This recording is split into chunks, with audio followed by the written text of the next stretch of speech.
अस्मद्गुरुभ्यो नमः। కౌశికాన్వయ సంజాతం వెంకటార్యతనూభవం వేదాంతాచార్య సశిష్యం ఉడయవర్లుమహం భజే. అస్మదాచార్యులైనటువంటి ఊవే శ్రీమాన్ ఉడయవర్ స్వామివారి పాదపద్మాలకు దాసోహాలు సమర్పించుకుంటూ, భాగవత గోష్ఠికి దాసోహాలు సమర్పించుకుంటూ, కண்ணிను చిరుత్తాంబినాల్ కట్టున్నప్పండి ఎప్పేరు మాయన్ అని పాడుతున్నారు మధుర కవులు. పెరుమాయన్ గొప్ప ఆశ్చర్య చేష్టతాలు కలిగినటువంటి వాడు కన్నపిరాను. ఏమిటి ఆశ్చర్యం? ఏష నారాయణ శ్రీమాన్ క్షీరార్ణవనికేతన నాగపర్యంకముత్సృజ్య యాగతో మధురాంపురిం అని ఆ పరమపదంలో ఉండేటువంటి నారాయణుడే మన కోసమని పాలకడల వరకు దిగి రావటం ఒక ఆశ్చర్యం. అక్కడికి వేయించేసినటువంటి వాడు ఈ లోకంలోకి వచ్చి అవతరించడం మరి ఒక ఆశ్చర్యం.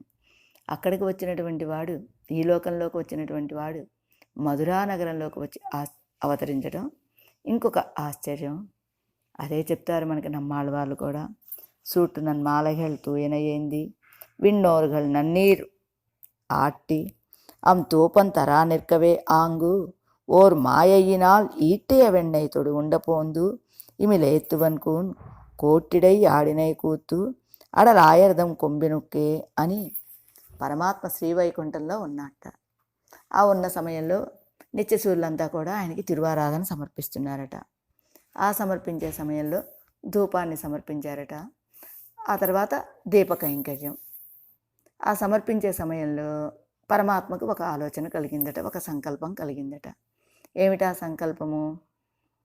రామావతారం పూర్తయిపోయింది, బలరాముడు కూడా వెళ్ళి అవతరించాడు, ఇంకా నేనే వెళ్ళి కన్నపిరానుగా ఈ లోకంలో ఈ భూమి మీద అవతరించాలి అనే సంకల్పం కలిగిందట. విన్నారట నిత్యులు ముక్తులు అందరూ కూడా. విన్నటువంటి వాళ్ళు వెళ్ళటానికి, ఈయన భూమి మీదకి వెళ్ళి అవతరించడానికి అంగీకరించలేదట. ఏమిటట? ఏమయ్యా, నువ్వు ఎన్నెన్నోసార్లు వెళ్ళి భూమి మీద అవతరించావు, ఏం సాధించావు కనుక నువ్వు వెళ్ళి నువ్వెందుకు అంత కష్టపడటం కనుక? హాయిగా నువ్వు ఆ లోకానికి వెళ్ళాల్సిన అవసరం లేదు, ఏమి లేదు, నువ్వు ఇక్కడే ఉండు, మా కైంకర్యాలను స్వీకరిస్తూ ఉండు అని అన్నారట, అని నిర్బంధించారట ఈ నిత్యులు ముక్తులు అందరూ కూడా. సరే విన్నట్ట పరమాత్మ. కానీ పరమాత్మకు ఒక బెంగ. ఏమిటా బెంగ? ఈ లోకంలో ఉన్నటువంటి ఈ నిత్యులు ముక్తులకి నాతోటి ఎలాంటి సంబంధమో, ఆ లోకంలో ఉన్న వాళ్ళందరికీ కూడా ఇలాంటి సంబంధమే కదా నాతోటి. వీళ్ళు పొందేటువంటి ఆనందం వాళ్ళు కూడా పొందాలి కదా. వాళ్ళు కూడా ఎలా అందరికీ సమానం నాతోటి సంబంధం. ఒక ఏనుగుకైనా నాతోటి అదే సంబంధం, ఒక మనిషికైనా అదే సంబంధం, ఒక చక్రవర్తికైనా అదే సంబంధం, ఇంకొక జీవికైనా అదే సంబంధం. అలా లోకంలో ఉన్న వాళ్ళందరికీ, పిరాటిమారులకు కూడా అలాంటి సంబంధమే నాతోటి. అలా అందరితోటి సంబంధం ఒకటే అయినప్పుడు అందరూ ఒకే రీతిగా ఆనందాన్ని అనుభవించాలి కదా. మరి వీళ్ళు ఇంత ఆనందాన్ని అనుభవిస్తూ ఉంటే వాళ్ళందరూ ఆ లోకంలో ఉండి అలా కష్టపడుతూ ఉన్నారు కదా, వాళ్ళందరినీ కూడా ఈ లోకంలోకి తీసుకువచ్చి ఈ ఆనందాన్ని వాళ్ళకు కూడా అనుభవింపచేయాలి అనేది పరమాత్మ యొక్క ఉద్దేశం. అనుకున్నట్ట వీళ్ళేమో నిర్బంధించారు, నువ్వు వెళ్ళటానికి వీల్లేదయ్యా, ఇక్కడే ఉండి మా కైంకర్యాలు స్వీకరించు అని అనుకున్నట్ట. పరమాత్మ ఎలాగైనా సరే వీళ్ళ కళ్ళల్లో మట్టి కొట్టైనా వీళ్ళు ఏమరపాటుగా ఉన్న సమయంలో నేను వెళ్ళాలి, భూమి మీదకి వెళ్ళి అవతరించాలి అనుకున్నట్ట పరమాత్మ. సరే మరలా అలానే ఇంకొకసారి పరమాత్మకి తిరువారాధన సమర్పిస్తూ ఉన్నారట. ఆ సమయంలో ధూపం సమర్పించారట పరమాత్మకి ఈ నిత్యసూరులంతా కూడా. ఆ ధూపం ఎంతసేపు సమర్పిస్తారండి? ఆ ధూపంతో పరంపదం మొత్తం నిండిపోయిందట. అక్కడ పరిస్థితి ఎలా ఉన్నదట? పరమాత్మకి నిత్యసూరులు కనపట్టలేదట, నిత్యసూరులకి పరమాత్మ కనపట్టలేదట. ఇద్దరికి ఒకళ్ళు కనపడనంత దట్టమైనటువంటి ధూపం అక్కడ.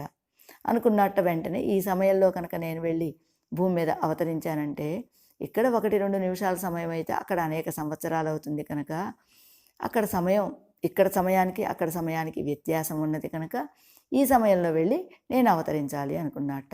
మనకంటే కూడా ఎందుకని, పరమపదంలో కాల నియతి లేదు. కానీ మనకిక్కడ ఎలాగా కాల నియతి అనేది ఒకటి ఉన్నది. ప్రతి సమయంలో ఏదో పని చేయాలనేది ఒక నియమం మనకి. ఏది మనం ధూపం సమర్పిస్తే ఎంతసేపు సమర్పిస్తాం? ఒక అరగంటో పావుగంటో. అదే మనకంటే పెద్దవాళ్ళు కోవెల్లో స్వాములు అనుకోండి 1 గంట సేపు సమర్పిస్తారు. లేదా చక్రవర్తి అనుకోండి ఇంకో 2-3 గంటలు సమర్పిస్తారు ధూపాన్ని.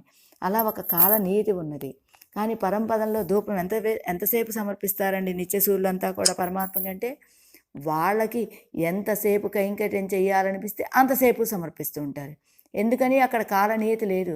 మన కాలానికి వాళ్ళ కాలానికి ఒక వ్యత్యాసం. మనకంటే దేవతల కాలం అధికమైనటువంటిది, ఆ దేవతల కాలం కంటే బ్రహ్మగారి కాలం అధికమైనటువంటిది. బ్రహ్మగారి కాలం మనకంటే చాలా పెద్దదైనప్పటికీ కూడా అక్కడ గడియారం తిరుగుతూ ఉంటుంది, కాలం అనేది ఒకటి జరుగుతున్నట్లు తెలుస్తుంది. కానీ పరంపదంలో గడియారం అనేదే ఉండదట. వాళ్ళు ఎంతసేపు కైంకర్యం చేస్తారండి? వాళ్ళకి ఎంతసేపు ఆనందం కలిగితే అంతసేపు, ఎంతసేపు చేయాలనిపిస్తే అంతసేపు కైంకర్యం చేస్తారు. అలాగ పరమాత్మ అవకాశం వచ్చింది కదా అని ఈ లోకంలోకి వచ్చి అవతరించాడు. అలాగా సూట్టు నన్ మాలగల్ తూయనవేంది అని పరమాత్మ అవకాశం వచ్చింది కనా అని ఈ లోకంలోకి వచ్చి అవతరించాడు. అది గొప్ప మాయ. అంతేనా మాయ? ఎక్కడో ఉన్నటువంటి వాడు కదా పరమాత్మ. కಣ್ணிనుని చిరుత్తాంబినాన్ కట్టున్న పణ్ణియ పెరు మాయన్. గొప్ప ఆశ్చర్యము. ఎక్కడో పరమపదంలో ఉన్నటువంటి వాడు ఒక తిరుమేనితోటి ఇక్కడికి వచ్చి అవతరించటం. ఆ అవతరించినటువంటి వాడు ఎలాగా? అలా అవతరించినటువంటి వాడికి ఆకలి కలగటం, ఆకలి తీరాలని వెన్నని తినాలనుకోవటం, ఆ వెన్నని కూడా తన ఇంట్లో వెన్న కాకుండా ఇరుగు పొరుగు వారి ఇళ్లలోని వెన్ననే తినాలి అని భావించటం, అలా దాన్ని తినడానికి దొంగతనానికి వెళ్ళటం, ఆ దొంగతనం చేయటం కూడా చేతగాని వాడిలాగా దొంగతనం చేస్తే వాళ్ళ చేతిలో పట్టుబడటం, ఆ పట్టుబడినప్పుడు వాళ్ళు కోప్పడితే కళ్ళన్నీ నులువుకుంటూ పెద్దగా ఏడవటం. ఎలా ఉన్నట్ట కృష్ణ పరమాత్మ? కళ్ళు నులుముకుంటూ ఉన్నట్ట, పెద్దగా ఏడుస్తూ ఉన్నట్ట. ఎలాగా? కన్నపిరాను నలుపు, కాటుక నలుపు. యశోదమ్మ తన బిడ్డకి కాటుక పెడుతుందట, కాటుకతో అలంకరిస్తుందట కళ్ళని. ఆ కళ్ళు నులుముకుంటూ ఉన్నాడు కదా, ఆ కాటుక చారలు ఇలా కారుతూ ఉన్నాయట ముఖం మీద. అలాగా కన్నపిరాన్ నలుపు, కాటుక నలుపు కావటంతో అలాగ కళ్ళని నులుముకొని ఏడుస్తూ ఉంటే అది ఒక గొప్ప సౌందర్యం. అలా ఏడుస్తూ ఉన్నట్ట, అది ఒక గొప్ప ఆశ్చర్యము. అంతేకాదు, ఏం చెప్తోందట? వెన్న దొంగతనం చేశాడని తెలిసింది, కట్టి పడవేసింది యశోదమ్మ. ఎది శక్నోషి గచ్చత్వం అంటుంది యశోదాపిరాట్టి కన్నపిరాన్ని. ఏమిట్రా కృష్ణ, ఇప్పుడు నేను నిన్ను కట్టిపడేశా, నువ్వు కనుక విడిపించుకొని వెళ్ళగలిగితే వెళ్ళు చూద్దాం అంటుందట యశోదమ్మ. ఏం చేశాడప్పుడు? భయపడిపోయి అటు ఇటు కదలకుండా అక్కడే కూర్చొని ఏడుస్తూ ఉన్నట్ట కన్నపిరాను. ఎలాగా? ఎత్తిరం ఉరలినోడు ఇణైందిరుందు ఏంగియ వెలివే అని ఎక్కడ కట్టేసిందట? రోటికి కట్టవేసింది యశోదమ్మ. ఆ రోలు ఎలా ఉన్నదట? రోలు నలుపు, కన్నపిరాను నలుపు. ఆ రోలు ఎలా ఉంటుంది? పై భాగం వెడల్పుగా ఉంటుంది, మధ్యలో సన్నగా ఉంటుంది, కింద భాగం వెడల్పుగా ఉంటుంది. మన కన్నపిరాను ఎలా ఉంటాట? పైన భుజాలు అవి ఉండటం చేత భుజాలు విశాలంగా ఉంటాయి కనుక పైభాగం వెడల్పుగా ఉంటాడట, నడుము సన్నగా ఉంటుంది కనుక మధ్యలో సన్నగా ఉంటాడట, కింద భాగం కాళ్ళు అవి ఉంటాయి కనుక వెడల్పుగా ఉంటాడట. అలాగా రోటికి ఈయనకి ఆకారంలో తేడానే లేదట. ఎలాగా? అలా ఉన్నటువంటి వాడిని ఇణైందిరుందు, ఏమిటి ఉరలినోడు ఇరుందు ఆ రోటితోటి కలిసి ఉన్నట్ట, ఏడుస్తూ ఉన్నట్ట. ఆ రోటికి ఈయనకి తేడా ఏమిటట? నలుపు సమానం, కానీ దానికి ఈయనకి ఒకటే తేడా. ఏమిటి? ఆ రోలు కదలదు. ఈయన ఏడుస్తూ ఉన్నాడు కదా, ఏంగియా అని ఎక్కిళ్ళు పెట్టి ఏడుస్తున్నాడు కాబట్టి ఆ కదలికలు ఉంటాయి కదా, దాన్ని బట్టి ఇక్కడ కన్నపిరాన్ ఉన్నాడు అని తెలుస్తుంది తప్ప అలా ఇక్కడ రోలు ఒకటి ఉన్నదని కన్నపిరాన్ ఒకడు ఉన్నాడని తెలియనట్లుగా ఆ రోటి కట్టబడవేసిందట అమ్మ యశోదమ్మ. ఇది శక్నోషి గచ్చత్వం. నువ్వు కనుక ఇక్కడికి వెళ్ళగలిగితే ఇక్కడి నుంచి వెళ్ళు అంటుంది. ఎలాంటి వాడు పరమాత్మ? తన గర్భంలో అన్ని లోకాల్ని ఉంచుకొని కాపాడినటువంటి పరమాత్మ ఒక ఆవిడ గర్భంలోకి వచ్చి అవతరించడమే గొప్ప ఆశ్చర్యం. అదే ఆశ్చర్యం అని ఏమంటున్నారట వ్యాఖ్యానకారులు ఇక్కడ. యశోదమ్మ యొక్క గొప్పతనం ఎలాంటిదో తెలుసా? ఎన్న నోత్తు నోన్బారుగలో ఇవనై పెత్త వైరుడయారని ఎంత గొప్ప నోము నోచిందండి ఈ యశోదాపిరాట్టి. అకారాన్ని శాసిస్తోందట, ఆకారాన్ని శాసిస్తోందట, అకారాన్ని కట్టిపడేసిందట, ఆకారాన్ని కట్టపడేసిందట. ఆ అకారం అంటే ఓంకారంలో ఉన్నటువంటి ఆ ఊమా అంటే ఓం అవుతుంది కనుక అకారం ఎవరు? నారాయణుడు అని చెప్పినట్లు నారాయణుడు అంటే నారాయణుడు అయినటువంటి కన్నపిరాన్ని బంధించింది, శాసించింది. అలానే ఆ అంటే ఏమిటట తమిళంలో? పశువులు అని అర్థమట. ఆ పశువుల్ని బంధించింది. ఈ యశోదాపిరాటికి అకారానికి ఆకారానికి తారతమ్యమే తెలియట్లేదట.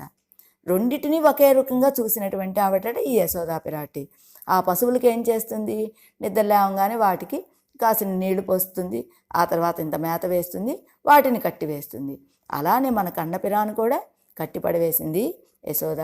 అందుకనే ఇది శక్నోషి గచ్చత్వం, ఎరా కృష్ణ ఇక్కడి నుంచి నువ్వు వెళ్ళగలిగితే వెళ్ళు అని శాసించినటువంటి తల్లి అది యశోదమ్మ. అది ఒక ఆశ్చర్యం. ఒకనాడు శ్రీరంగంలో ఉన్నటువంటి నంబెరమాళకి తిరుమంజనం జరుగుతూ ఉన్నదట. ఆ జరిగే సమయంలో నంజయ్య గారు కూడా ఆ గోష్ఠిలో వేంచేసి ఉన్నారట. తిరుమంజనం పూర్తయిపోయింది. వస్త్రం మార్చడం కోసమని తెర వేశారట. ఆ తెర వేసినప్పుడు ఆ తెరని కొంచెం పక్కకు తొలగించి చూస్తున్నారట నంజయ్య గారు. ఆ సమయంలో లోపల ఉన్నటువంటి స్వాములు బయటికి వేయించేసి, స్వామి పెద్దలు కదా మీరు కూడా ఇలా చేస్తే మిగతా ప్రజలంతా ఏం చేస్తారు? ఇది మీ స్వరూపమా అన్నట్లుగా అడిగారట వారు. అని తెరను వేసేసి ఇంకో అరగంట గంటలో దర్శనం అవుతుంది, అప్పుడు సేవిద్దుర్లే అని చెప్పారట. వెళ్ళిపోయారట. వారు అలా వెళ్ళగానే మళ్ళా తెర తీసి చూడటం మొదలుపెట్టారట. ఎవరు? నంజయ్య గారు. చూస్తే మరలా వచ్చారట. చెప్పాం కదా స్వామి కాసేపట్లో దర్శనమని, అప్పుడు సేవించుకుందురు అని చెప్పారట. మళ్ళా తెర వేసి వెళ్ళిపోయారట. పక్కన ఉన్నటువంటి భాగవతులు అడిగారట, ఎందుకు మీరు మాటి మాటికి తెర తీసి చూస్తున్నారు అని. అడిగితే ఆయన చెప్పాట, ఆనాడు కన్నిను సిరుత్తాంబినాల్ కట్టున్న పండి అని యశోదమ్మ చేతిలో కట్టబడ్డాడు కదా కృష్ణ పరమాత్మ. ఆ కట్టి వేసినప్పుడు ఆయన యొక్క పొట్టకి ఒక మచ్చ ఉంటుంది, మచ్చపడింది. ఆ మచ్చ ఏమన్నా ఈ నంబెరమాళ యొక్క తిరుమేనిలో కనపడుతుందేమో అని చూడాలనుకుంటున్నాను అని చెప్పాట. ఆ మచ్చ చూస్తే మీకేం లాభం అండి ఇప్పుడు అని అడిగారట పక్కన ఉన్నటువంటి భాగవతోత్తములు. ఏం తెలుస్తుంది? అలాగ యశోదాపిరాటికి కట్టుబడినటువంటి వాడు ఎంత సులభుడు, అలాంటి పరిమాణాలు కదా ఆయనే ఈయన కదా, కాబట్టి ఈయన కూడా మనకంత సులభుడుగా ఉంటాడని విశ్వసించవచ్చు మనం కూడా అని అన్నారట నంజయ్య గారు. అలాగా ఎటువంటి వాళ్ళు మన ఆచార్య పురుషులు, వాళ్ళ యొక్క భావనలు ఎలా ఉంటాయి? ఎక్కడ కన్నపిరాను, ఎప్పటి నంబెరమాళ్ళు? ఆయనేమో విభవావతారం, ఈయనేమో అర్చావతారం. ఆ విభవావతారాల్లో ఉన్నటువంటి కన్నపిరానే ఈ అర్చాస్వరూపుడుగా వేంచేశాడు అని మనకి శాస్త్రాలు చెప్తున్నాయి కనుక, ఈ అర్చాస్వరూపుడుగా ఉన్నటువంటి ఈ పెరుమాళ్ళలో ఆ విభవావతారాల్లో ఉన్నటువంటి సన్నివేశాలని సేవించాలని భావించేటువంటి వారు మన పూర్వాచార్యులు. అది అండి వాళ్ళ యొక్క జ్ఞాన వైసత్యం, అది వాళ్ళ యొక్క భావన. ఎలా? ఆ మచ్చ చూస్తే ఏమనిపిస్తుంది? ఆనాడు యశోదాపిరాటికి కట్టుబడినటువంటి వాడు వీడే కదా, అంత సులభుడు కదా పరమాత్మ అనే భావన కలుగుతుంది కదా. మనకు కూడా ఇంత సులభుడుగా ఉంటాడనే ఒక విశ్వాసం కలుగుతుంది కదా. ఎలాగా అంటే, ఒక శ్రీ వైష్ణవుడిని చూశాడనుకోండి, వాళ్ళు ఎలా ఉంటారు? ప్రతిరోజు తిరుముఖం నుదుటి మీద స్వరూపాన్ని పెట్టుకుంటారు. కొంతకాలం పెట్టుకోగా ఏమవుతుంది? ఆ ముఖం మీద ఒక మచ్చ పడుతుంది. ఆ మచ్చ చూడగానే వీడు స్వరూపం పెట్టుకోకపోయినా కూడా ఏమనిపిస్తుంది చూసినటువంటి వాళ్ళకి? వీడు శ్రీ వైష్ణవుడే అనే భావన కలుగుతుంది. ఆ భావన కలగగానే శ్రీ వైష్ణవుడు మనకి అండగా నిలబడతాడు, మనకి సహాయం చేసేవాడు అవుతాడు అనే ఒక భావన కలుగుతుంది. అలానే ఈ మచ్చ చూస్తే ఏమనిపిస్తుంది? ఆ మచ్చ యశోదాపిరాటికి కట్టుబడినటువంటి వాడు కదా ఈయన, ఆవిడికి సులభుడుగా ఉన్నాడు కదా, అలాంటి సులభుడే కదా ఈయన, కాబట్టి మనం కూడా సులభంగా ఆశ్రయించడానికి వీలుగా ఉండేటువంటి వాడు, అంత సులభుడైనటువంటి వాడు మనకు కూడా సులభుడుగా ఉంటాడు కదా అనే భావన కలిగే అవకాశం ఉంటుంది అని నంజయ్య గారు చెప్పారట. ఎలాగా యశోదాపిరాటికి లొంగిపోయి ఉన్నాడు కృష్ణ పరమాత్మ అంటే, మనకు కూడా ఆచార్యుడు శంఖచక్రాది ముద్రలని అనుగ్రహిస్తారు భుజాల దగ్గర. అవి కాలక్రమేణా ఆ ముద్రలు పోయినప్పటికీ అక్కడ ఒక మచ్చలు, అప్పుడప్పుడు వాటిని ఇలా తడివి చూస్తే వీడు కూడా ఒక శ్రీ వైష్ణవుడు అనే భావన కలుగుతుంది, వీడి వల్ల మనకు ఒక లాభం ఉంటుంది అని ఆ చూసినటువంటి వాళ్ళకి ఒక ధైర్యం కలుగుతుంది. అలానే నంజయ్య గారు కూడా ఆ మచ్చని చూసి ఆనాడు యశోదాపిరాటికి కట్టుబడినటువంటి వాడు ఈయన కదా, అలానే మనం కూడా దాసులం కాబట్టి మనకు కూడా కట్టుబడి ఉండేటువంటి వాడు, సులభుడుగా ఉంటాడు ఈ పరమాత్మ అని ఒక నమ్మిక. యశోదమ్మ కట్టేసింది. ఎలా ఉన్నాడు? ఉరలోడు ఉరలాగా, రోటితో ఒక రోలులాగా.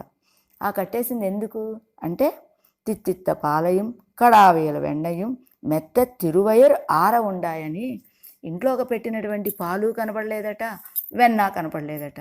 అందుకని కట్టేసింది.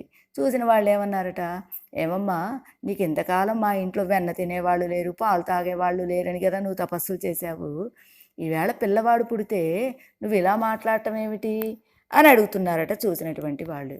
ఒక అధ్యాపక స్వామి కోవెల్లో కైంకర్యం.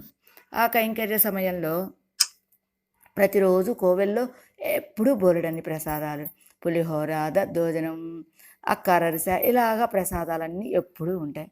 అయ్యో, ఇన్నన్ని ప్రసాదాలు సమృద్ధిగా ఉన్నప్పటికీ ఇంట్లో తినటానికి ఆ అధ్యాపక స్వామికి సంతానం లేరు. ఒక పిల్లాడు లేకపోయాడు, ఒక బిడ్డ ఉన్నట్లయితే ఇవన్నీ చక్కగా భోగ్యంగా తినేవాడు కదా అని ఆ అధ్యాపక స్వామికి బెంగ. ఏదో ఆచార్య అనుగ్రహంతో అతనికి ఒక బిడ్డ పుట్టాడట. బిడ్డ పుట్టాడు కదా, ఈ పిల్లాడు తినడానికి లేరన్నారని పుట్టగానే పులిహోర పెడతామా మనం? పెట్టం కదా. అలాగే పాలు తాగేవాళ్ళు లేరు, వెన్న తినేవాళ్ళు లేరు అని అది ఉన్నది మొత్తం పెట్టేయటానికి మనం ప్రయత్నించం కదా. అందుకనే యశోదమ్మ పిల్లవాడిని కట్టివేసింది అని మిగతా విషయాలు రేపు మనం తెలుసుకునేటువంటి ప్రయత్నం చేద్దాం.